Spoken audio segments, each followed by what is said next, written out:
Hello everyone. Welcome to my channel. If you are a teacher and want to use English in your classroom, this video is for you. Let's learn 25 useful classroom sentences. नमस्कार, मेरे channel पर आपका स्वागत है। अगर आप एक शिक्षक हैं और कक्षा में अंग्रेजी का उपयोग करना चाहते हैं, तो ये वीडियो आपके लिए है। चलिए 25 उपयोगी वाक्य सीखते हैं। चलो शुरू करते हैं। Let's get started. You have not completed your homework yet. तुमने अभी तक अपना होमवर्क पूरा नहीं किया है। I have already explained this topic in the previous class. मैंने ये विषय पिछली कक्षा में पहले ही समझाया है। What were you doing when I was teaching? जब मैं पढ़ा रहा था तब तुम क्या कर रहे थे? Some students were talking while I was explaining. जब मैं समझा रहा था तब कुछ छात्र बात कर रहे थे। You have made too many mistakes in this answer. तुमने इस उत्तर में बहुत सारी गलतियां की है। I have told you many times to keep quiet. मैंने तुम्हें कई बार शांत रहने को कहा है। Where were you yesterday? तुम कल कहाँ थे? He has not brought his notebook today. वो आज अपनी कॉपी नहीं लाया है।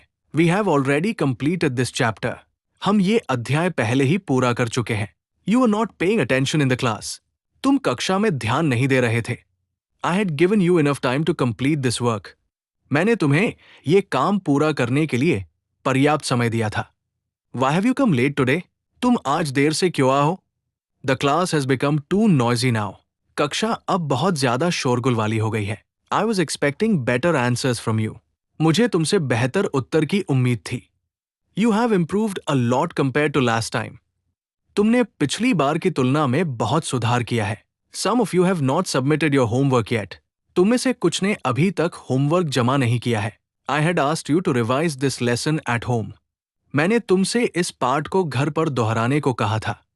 The students were very active in the last class. पिछली कक्षा में छात्र बहुत सक्रिय थे। You have to complete this work before the class ends. तुम्हें ये काम कक्षा खत्म होने से पहले पूरा करना है। I was not satisfied with your performance. मैं तुम्हारे प्रदर्शन से संतुष्ट नहीं था। Have you understood what I have explained? क्या तुमने समझा जो मैंने समझाया है? You have been absent for the last 2 days.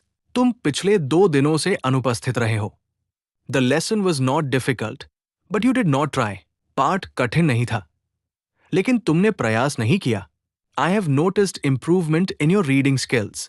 मैंने तुम्हारी पढ़ने की क्षमता में सुधार देखा है। The class was very disciplined today. आज कक्षा बहुत अनुशासित थी। These were 25 useful classroom sentences. Use them daily in your class. Like, share and subscribe for more videos. ये थे 25 उपयोगी कक्षा के वाक्य। इन्हें रोज अपनी कक्षा में इस्तेमाल करें और ऐसे ही वीडियो के लिए लाइक, शेयर और सब्सक्राइब करें।